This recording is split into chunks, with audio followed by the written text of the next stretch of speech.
Do you have any questions before we start the next part? All right, so this is the hard part. So you're fed and you're happy and you don't throw things at me here. So I told you this was a challenging teaching. One thing I want you to focus on about authentic freedom, there's a difference between being forced to follow something you don't want to follow, following a list of rules and regulations, and being free. And John Paul II described it, what he called liberation from lust. So think of this analogy. What were your names? Ashley and Cole. Ashley and Cole. All right. Cole, do you have any desire to murder Ashley? No. Yeah, that's a good answer. Cole has no desire to murder Ashley. Do you lay in bed at night and think to yourself, blast those old celibate men in Rome. Who are they to say I can't murder my fiancée? Do you do that? No. He does not do that. So, in that sense, Cole is free from the law, thou shalt not murder thy fiancée, because he has absolutely no desire to break it. And when we talk about the war within and conforming our hearts to God's heart, that's what we're trying to accomplish. Not doing something because we have to do it, but conforming our heart back to how it was in the beginning, where we desire only to love as God loves. So that's our goal. That's our mission here. That's what we call true, authentic freedom. So I talked to you about the 4 qualities of God's love: free, total, faithful, and fruitful. And these qualities are a great litmus for us, like a litmus test to help us decide, am I loving or am I using? So let's put it into context a little bit. For instance, is pornography free, total, faithful, and fruitful? Remember, these are your wedding vows, and we want to fulfill our wedding vows. We don't ever want to violate our wedding vows. So pornography, not free, total, faithful, fruitful. Is rape free, total, faithful, and fruitful? Obviously not. Is child molestation free, total, faithful, and fruitful? Obviously not. The question gets a little harder, especially in our culture. For example, homosexuality, is that free, total, faithful, and fruitful? It is not. Now, again, this is a touchy subject in our culture. Maybe you'll have a child someday that struggles with this. We all have disordered desires, and every human being deserves to be loved and respected. We don't ever look down on people because they desire something that we consider to be, weird or wrong or whatever. We all have disordered desires. But when we love somebody, we accept them for who they are, but we challenge them to become who they were created to be. What our society and our culture doesn't tell us is that homosexual acts are extremely dangerous. Almost twice as deadly as smoking. But that part doesn't get mentioned. It's just a matter of, if they say, if 2 people really love each other, why can't they be married? Well, if you love each other, are you choosing what is best for the other person? If you're doing an act that's harming the other person, how can that be love? So, again, you got to remember, free, total, faithful, fruitful, loving as God loves. Another example gets even harder. How about an engaged couple having sex? Is that free, total, faithful, and fruitful? In the situation you're in now. Again, these are, the act is a renewal of wedding vows. And right now, you don't have any wedding vows to renew. And I can name you many, many couples that have been engaged, but then decided for some reason or another, especially in my own family, that they didn't get married. And we're not being faithful to our spouse or our future spouse or somebody else's spouse until we stand before the altar of God and say, I vow to be there for you till death do us part. Because the act, I always love Spider-Man, with great power comes great responsibility. And there's a huge power in that act, to be co-creators of another human being with God. But that power has a great responsibility attached to it, so we have to be willing to take responsibility for it. So the question gets even harder, even harder. Is a married couple who intentionally sterilizes the act, is that free, total, faithful, and fruitful? We have to be willing to answer that question honestly. And this is a touchy subject, especially, unless you haven't watched the news for the last 2 months, you know that contraception is all over the news and the Catholic Church's view on contraception. If you didn't know before, you know it now, that the Catholic Church teaches that contraception is morally wrong. Why? Why does this crazy church teach this? So hopefully we can at least understand that when you leave today, understand why the church teaches what she does, because you won't get it from the media. The media says the Catholic Church doesn't want women to have health care. That's what they say, that they want to deny women basic, essential health care, is what they call contraception. Why is contraception wrong? Because it's a violation of the wedding vows, for one. Contraception was invented by men who did not want to say no, which is one clue. If we can't say no, it's not free. It's not free. The second wedding vow, total. A total gift of self. You're saying, I give everything to you except my fertility. You can't have that part of me. It's like we're withholding something. It's not a total self-gift. It's not fruitful. The word contraception means against the beginning of life.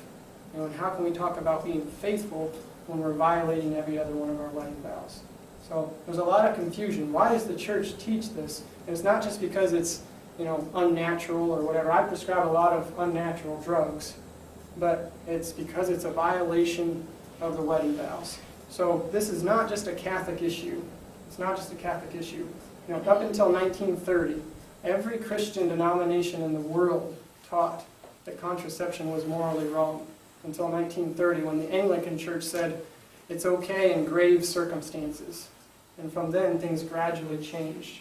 In your book, we're actually on page 44 right now. There's some very interesting quotes from people, most of which who are not Catholic. Number 2, not just a Catholic issue. Contraception is the one sin for which the penalty is national death, race death, a sin for which there is no atonement. Theodore Roosevelt, the President of the United States, said that.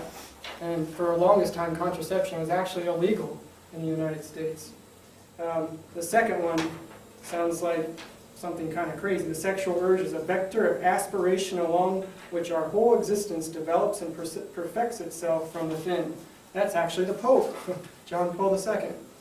The third one, the abandonment of the reproductive function is the common feature of all sexual perversions. We actually describe a sexual activity as perverse if it has given up the aim of reproduction and pursues the attainment of pleasure as an aim independent of it.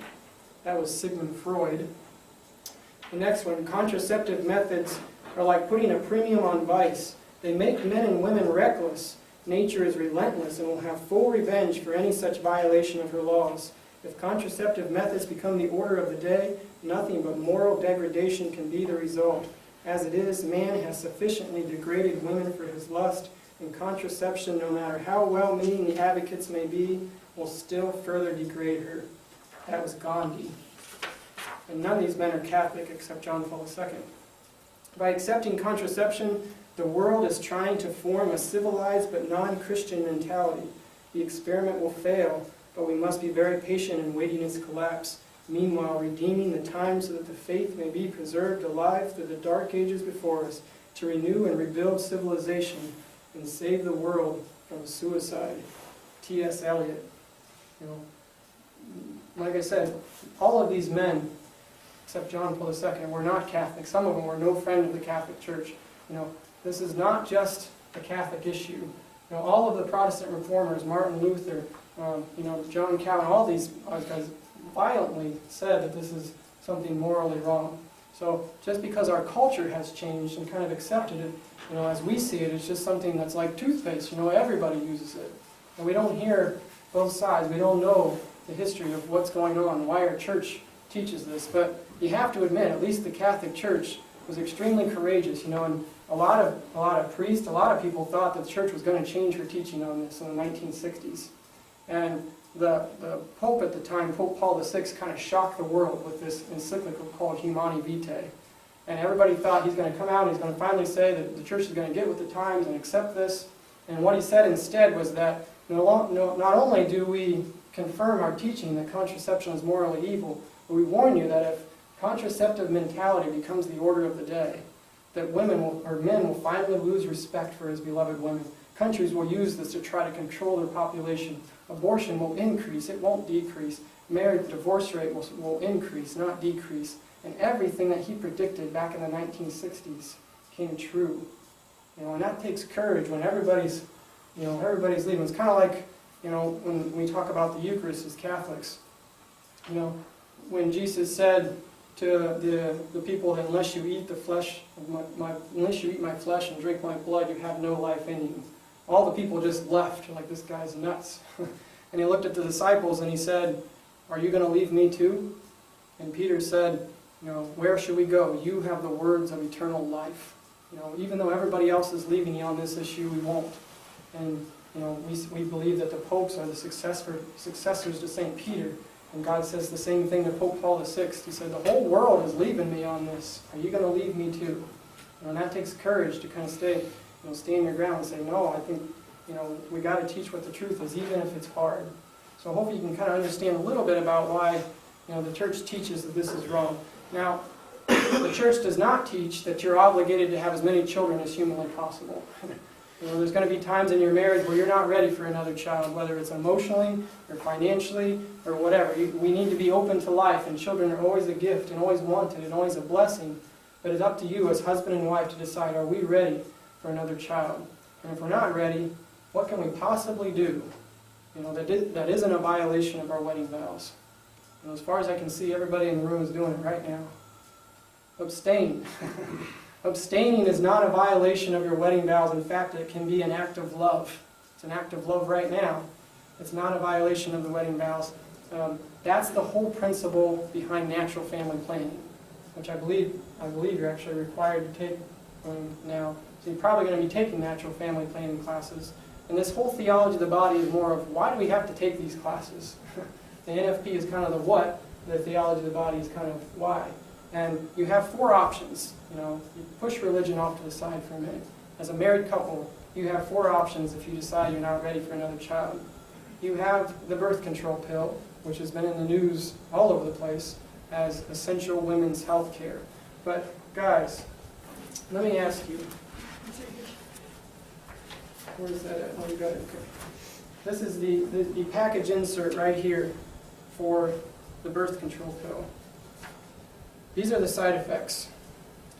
Risk of developing blood clots, heart attacks and strokes, gallbladder disease, liver tumors, cancer of the reproductive organs and breast, thrombophlebitis, arterial thromboembolism, pulmonary embolism, myocardial infarction, cerebral hemorrhage, cerebral thrombosis, hypertension, gallbladder disease, hepatic adenoma, mesenteric thrombosis, retinal thrombosis, nausea, vomiting, gastrointestinal symptoms, breakthrough bleeding, spotting, changes in menstrual flow, amenorrhea, temporary infertility, edema, melasma, breast changes, changes in weight, changes in cervical erosion, diminution in lactation, cholestatic jaundice, migraines, allergic reaction, mental depression, reduced tolerance to carbohydrates, vaginal caninosis, changes in corneal curvature, intolerance to contact lenses. I mean, it just keeps going on and on and on and on. And as a doctor, I can tell you that no drug has more side effects than the contraceptive pill except the antipsychotics. And that is essential women's health care in our culture. And as a husband, you have to ask yourself, do I want my beloved, my bride, on a pill that has all of these potential health effects? And not only that, they won't tell you how the pill really works, how it actually works. Because studies show that 50% of our culture believes that life begins at conception. As Catholics, we believe that life begins at conception. But the pill is dangerous, and the estrogen levels are dangerous. And women were dying. So you know what they did? They lowered the levels of estrogen, which means you have more chance for breakthrough ovulation. But that's okay to them because the pill works, it has backup plans. It also thins the lining of the uterus. So if you have breakthrough ovulation, and studies have shown that the modern day pill has breakthrough ovulation up to 50% of the time, if you have that and the egg gets fertilized, it can no longer implant itself in the uterus, and it dies. That's not contraception, that's abortion. That's a miscarriage. If you believe that life begins at conception. And yet they won't tell you that. You know, it's actually, I have family members that are pharmacists. The pharmacist will tell you when they get the package insert, it has the mechanism of action of how the pill works. But the insert that you get, it's not in there. It doesn't tell you. You know? And if you believe that life begins at conception, and this is the first time you've heard that, you should be angry, you should be furious that nobody told you how this pill really works. So again, that's your first option, the contraceptive pill, with all of its side effects, all of its essential health care. The second one is a barrier method. And again, you have to ask yourself, if it's true love, do you have to protect yourself? I mean, do you protect yourself from the people you love, or do you protect yourself from your enemies? You know, if it's true love, would you have to protect yourself? And do you think that God would really design it so that to love your spouse, you'd have to put a barrier between yourselves? So that's your second option, is a barrier, which is the least effective, by the way, the very least effective. The third option is self-mutilation. Self-mutilation. You can remove or destroy a naturally functioning organ in your own body. Again, ask yourself, is that what God really has designed for you, to destroy, a function of your own body? Or the fourth option is natural family planning. Natural family planning has absolutely no negative side effects. It's 99% effective, just like the pill. It's actually listed right here in the package insert of effectiveness methods. It's called the symptothermal method, or the post-ovulation method. It's in there. It's studied over and over again. It's scientifically proven, 98 to 99% effective. And all these, you know what the divorce rate is for people who use natural family planning? Less than 4%, compared to 50% in the population. So maybe the church is on to something here a little bit, instead of just calling her crazy all the time. So again, we have to look at the benefits of each method, and you have to decide, what would I like?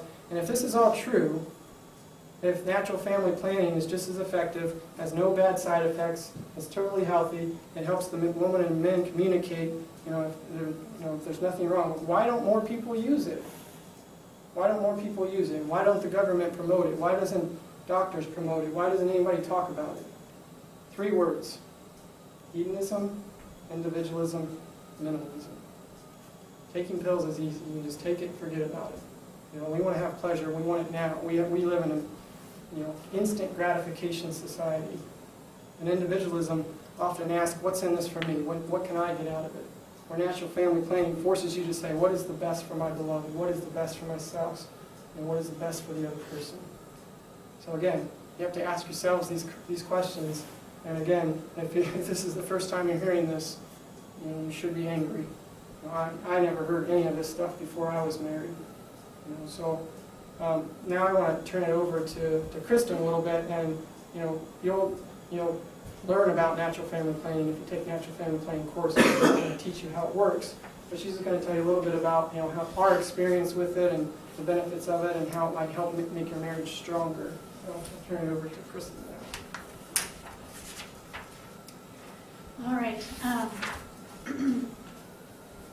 kind of more the behind-the-scenes person, so I do the food and all that stuff, and I'll let John do most of the talking. But I guess it wouldn't be fair if I didn't have to get up here in front of you and talk at least a little bit. So I just want to start out with our story a little bit. Like John said, we had not heard about this when we were engaged. We didn't hear about it when we were dating. It wasn't until after we were married that we started asking questions about why the church teaches what she teaches, and we started going on a search. And it was just like months of searching online and finding different authors and getting different leads, and finally we came across Christopher West's Theology of the Body for Beginners. You have a book there by Christopher West that this question answers. Theology of the Body for Beginners is just a great introduction into John Paul II's Theology of the Body. And when we found it and we read it, we were just like, oh, like someone turned on a light. This is what we've been looking for. It explains the whys behind all the whats and the rules. And, by finally finding that, it has just brought a lot of peace and happiness to our lives and to our marriage, and so that's why we're here sharing it with you today. Okay? It's because we don't want you guys to be married for 5 years or 10 years and not know any of this. So, like you said, it's a travesty if you haven't heard it, until today, but at least you're hearing it before you get married, and hopefully it'll give you some questions to go search out the truth for on your own. And hopefully it will, you can approach it with an open mind. And if you haven't heard it before, I know it's a big shock. hopefully this will give you a little bit of an introduction to why the church teaches what she does. Now, as far as what NFP is, like John said, I think you all have to take courses in natural family planning for your wedding preparation. And the classes now have been revamped since John and I took them. We're not really that old, I like to think we're young, but when we took them, they still had like the little like slide projector thing. What's that thing called? I don't know. Yeah, so now it's like DVDs, and now they have like, you can chart online or on the computer. They've actually taken the courses to include some of the theology of the body, to give you some of the whys as you're taking the class. So hopefully, that will. I haven't really taken the new classes, but from what I hear, they're a lot better than what they were when we originally took them. So hopefully that will be helpful to you too. I think if you look at page 49, John kind of touched on some of these things. It just gives you a list of practical benefits of natural family planning. So it is 98 to 90% effective.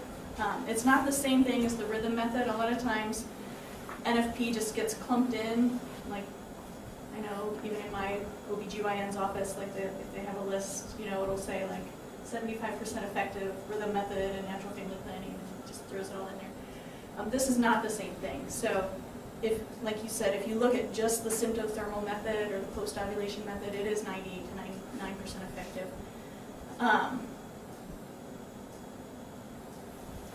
It's not contraceptive.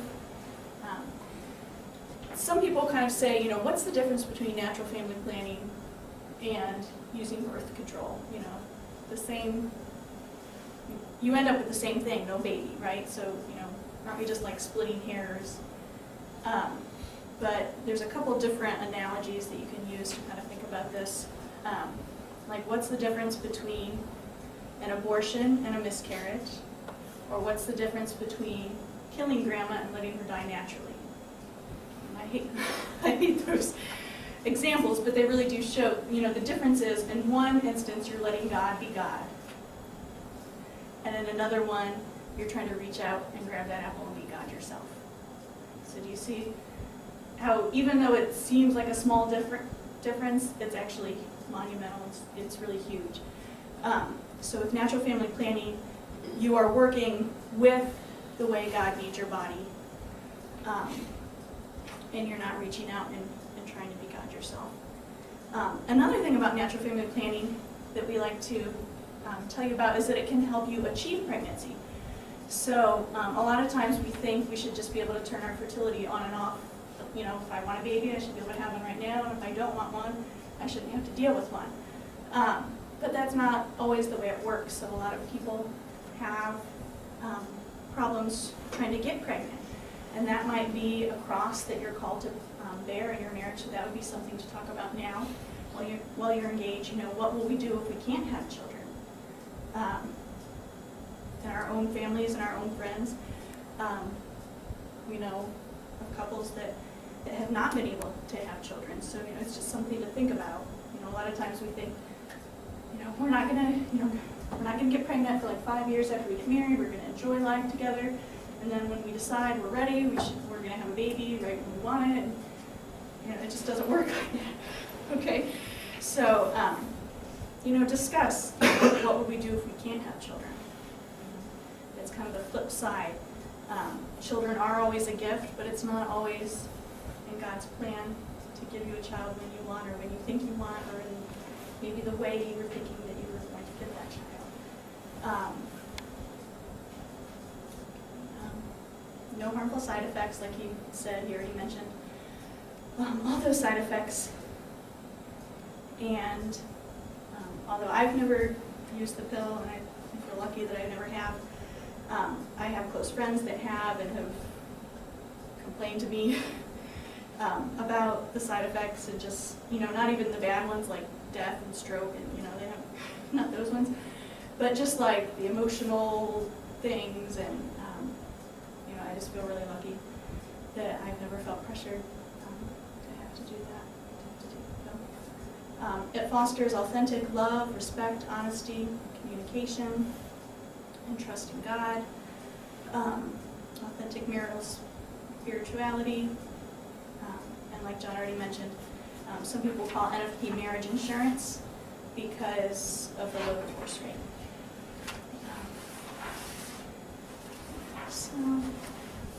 So that's just a little bit about natural family planning. Basically, you're working with your body's own rhythm, with the way God designed you. You're taking temperature and looking at other signs, and you can tell when a woman is fertile and when she's not. And for a typical woman, you're only fertile like 3 to 4 days out of your monthly cycle. And then for natural family planning, you would expand that a little bit to be on the safe side, and you'd abstain for 7 to 10 days. So back to the free, total, faithful, fruitful. You know, if you can't say no for 7 days, are you really free? So just something to ask. And then just a little bit about our kids and our marriage and how NFP has really brought joy to our life. John showed you our little kids here. I think they're pretty cute, but I might be a little biased. But we always say that you have to be careful because sometimes God uses that as a defense mechanism. You know, don't wish for kids that are too cute, because sometimes, you know, when they are really mischievous and get into lots of trouble, they'll like make them extra cute. So you have to be careful about that. Pretty smart the way God works. Making kids irresistibly cute so that you just can't be mad at them for too long.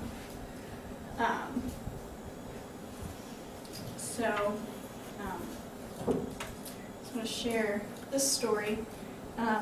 It's a little poem that John got me actually on our wedding day. This was, he sent it over to me as I was getting ready. And it's called Marriage Takes Three. Marriage takes three to be complete. It's not enough for two to meet. They must be united in love by love's creator, God above. Then their love will be firm and strong, able to last when things go wrong. Because they felt God's love and know He's always there, He'll never go. And they have both loved Him in kind with all the heart and soul and mind. And in that love, they've found the way to love each other every day. A marriage that follows God's plan takes more than a woman and a man. It needs a oneness that can be only from Christ. Marriage takes three.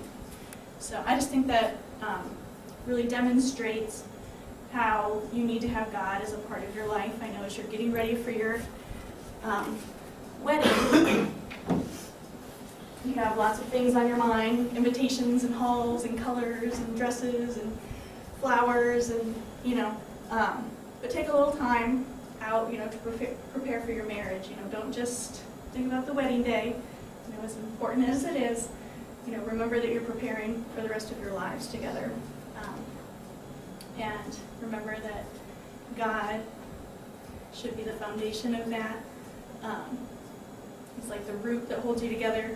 He's the center of your life together as a couple, and hopefully someday as a family, as your love grows. Obviously, I love John. That's why we got married, right? We loved each other. But the feelings, maybe they will fade, or maybe they won't always be the same as what you're feeling right now. And that's okay. Like John said, love is a choice, and it's about choosing, to love the other person every day. For me, I can honestly say that I love John a lot more now than what I did before. It's a different kind of love. It's not like the excited, like butterflies in the stomach kind of thing, But I just love him a lot more deeply now that we've, been married not for too long. Unless they were too old, but we've grown together in our love and in our spirituality, and having that relationship with God has helped to bind us together. I like to use this little illustration of a triangle. And if God is at the top, and this is the wife and the husband, as they get closer to God, they also are growing closer to each other. And like John said, your job as husbands and wives is to get the other one to heaven, so that you'll be fully united all together.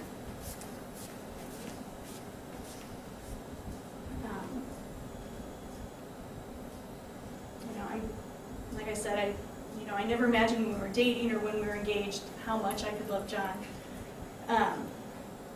And along with that, I love my children more than I ever thought loving was possible. They've really been the joy of our life and the joy of our marriage. And, as much as I love John, he can do some things for himself, like make himself a sandwich and get himself dressed, and to help him button his shirt or little things like that. So just having a child is a lot different, and the fact that from when they're tiny, they just rely on you completely for everything. And sometimes it's hard, and I'm trying to grow in that. But it's really just so amazing that God has entrusted me, with their little lives, and that He thinks that I'm worthy, that I can care for these precious little children. I have a little story here.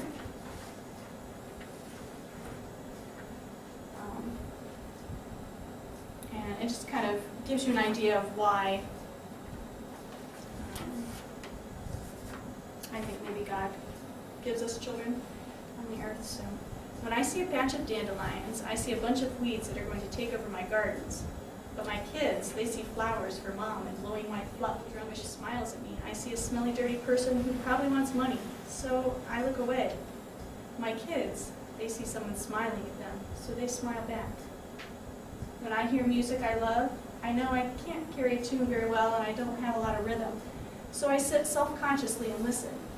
My kids, they feel the beat and move to it. They sing out the words as loud as they can, and if they don't know the words, they make up their own. When I feel the wind in my face, I feel it messing up my hair and pulling me back. My kids, they close their eyes and spread their arms and fly with it until they fall to the ground laughing. When I pray, I say thee and thou, and grant me this and give me that. My kids, they say, hi God, thanks for my toys and thanks for my friends, and please keep the bad dreams away tonight. And sorry God, but I don't want to go to heaven yet. I miss my mom and daddy too much. When I see a mud puddle, I step around it. I see muddy shoes and dirty carpets. My kids, they sit in it. They see dams to build and rivers to cross and worms to play with. I wonder, do you think God gives us children so that we can teach them? Or do you think God gives us children so they can teach us? The soul is healed by being with children. So just something to think about, as you consider when you're ready to start a family. Like John said, the church does not teach that you have to have, 15 kids, but just the great joy that they can bring to you, and how they have really, affected our life, and also how they can, help us to learn. So one of the things that I enjoy most about being a mother is just watching them grow and change and discovering new things, and just their sheer joy at an ant crawling across the ground, or a caterpillar they find on a leaf. It's just like the little things that they're discovering, and it's really amazing to be able to be there and to be able to see again and learn again through their eyes. So,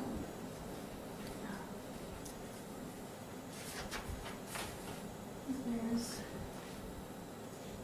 a story.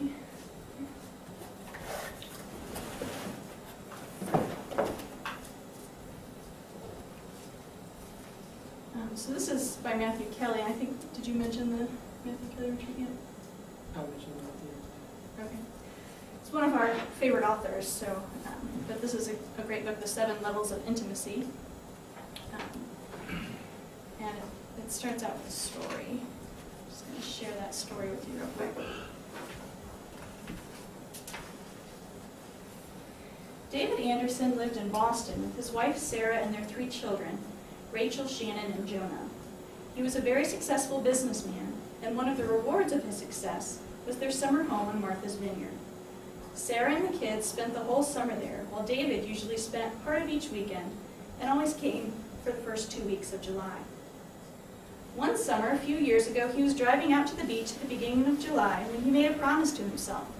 For 2 weeks, he was going to be a loving and attentive husband and father. He would make himself totally available. He would turn off his cell phone, resist the temptation to be constantly checking his email, and make himself completely available to his family in a genuine experience of vacation. You see, David worked too much. He knew it, everyone around him knew it. When you love your work, that's one of the dangers. When you rely on your work too much for your identity, that's one of the pitfalls. From time to time, David felt guilty about how much he worked, but he managed to brush the guilt aside by making the excuse that it was necessary. Sometimes he overcame the feeling of guilt by calling to mind the many privileges and opportunities his wife and children were able to enjoy because he worked so hard. Did the rationalization succeed? Only temporarily, but this vacation was going to be different. David was going to be attentive and available. The idea had come to him in his car as he listened to a CD that a friend had given him. People were always giving him books to read and tapes to listen to, and the gifts always made him cringe because he knew the giver would ask his opinion the next time their paths crossed. But for some reason, he had popped this CD in as he drove out of his garage that day. The speaker was discussing dynamic relationships. Feeling a little uncomfortable, David was about to turn it off when something the man said struck him. Love is a choice. Love is an act of the will, he said. You can choose to love. At that moment, David admitted to himself that as a husband he had been selfish, and that the love between him and Sarah had been dulled by his selfishness, by his insensitivity, by his unavailability. This self-centeredness manifested itself mostly in small ways. He insisted they watch whatever he wanted to watch on television. He made Sarah feel small for always being late. He constantly put his work before the needs of his family.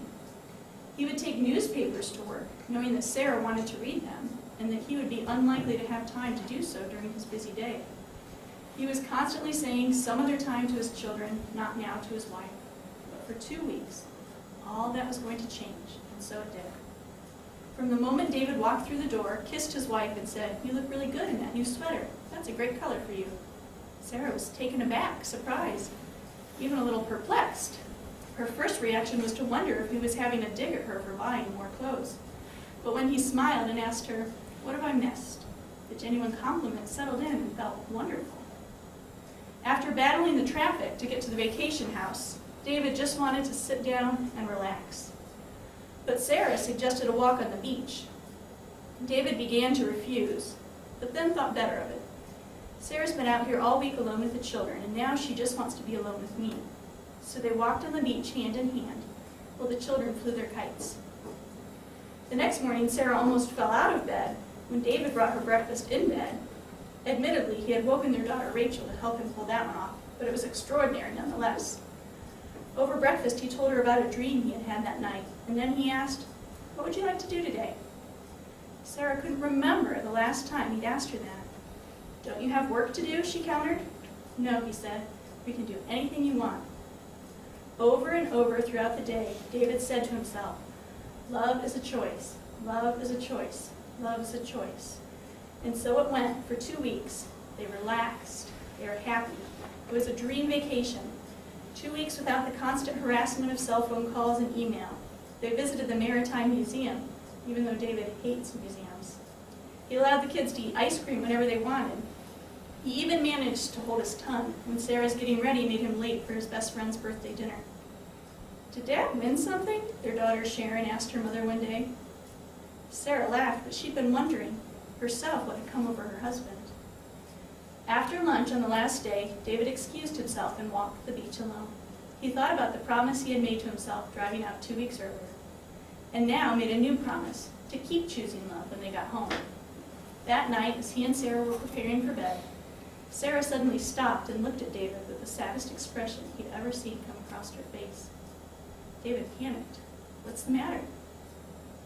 "Do you know something I don't know?" she said. "What do you mean?" Sarah said, "The checkup I had a few weeks ago. Did Dr. Lewis tell you something about me? Dave, you've been so good to me. Am I dying?" David's eyes filled with tears. Wrapping her in his arms and holding her tight, he said, "No, honey, you're not dying. I'm just starting to live."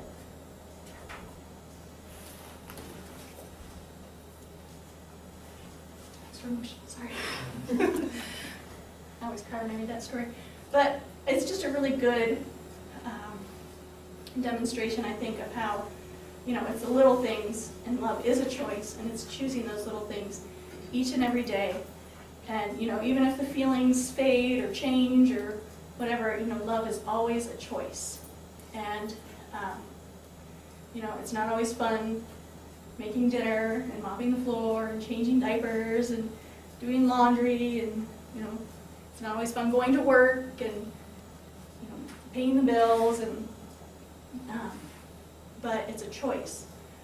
And it's a choice that you make to go on this journey together. And, we're not always perfect. John sometimes leaves his underwear on the floor. Leave that. Or doesn't put the cap on the toothpaste. Gets all dry and crusty. I sometimes nag him about things like that. Sometimes I mop the floor and it gets really nasty. Kid, it's sticky. We're not perfect. But we try our best each and every day to help each other and, to go on that journey together. And, hopefully as you begin this journey together, you will be able to be united with God and you'll be able to know some of the wonderful joy that we've shared. So.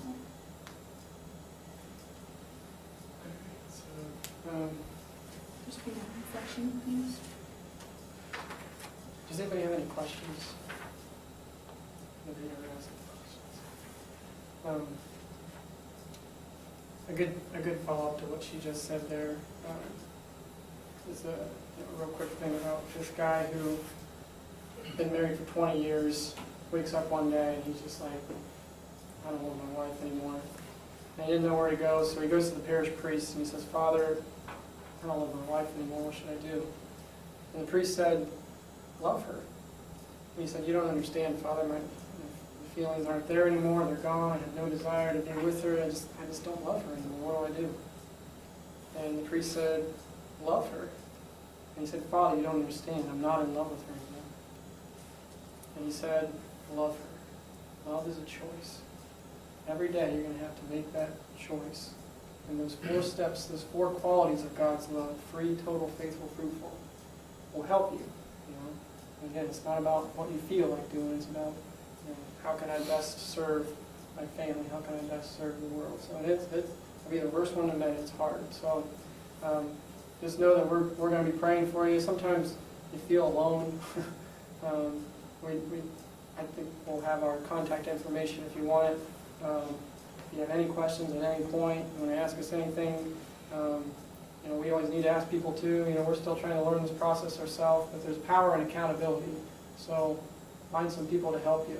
Find accountability groups. And one thing we're doing here at All Saints, we're trying to do next fall, is to form a men's group.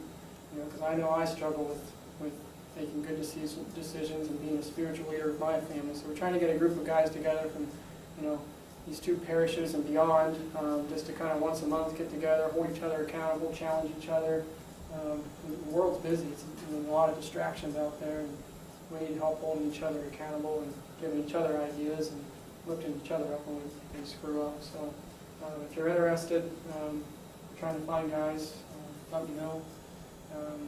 The other thing I wanted to tell you guys about was the Matthew Kelly Retreat, the book she just read from. for 2 years, I've been trying to get Matthew Kelly here to our diocese, and it's finally going to happen here on March 10th.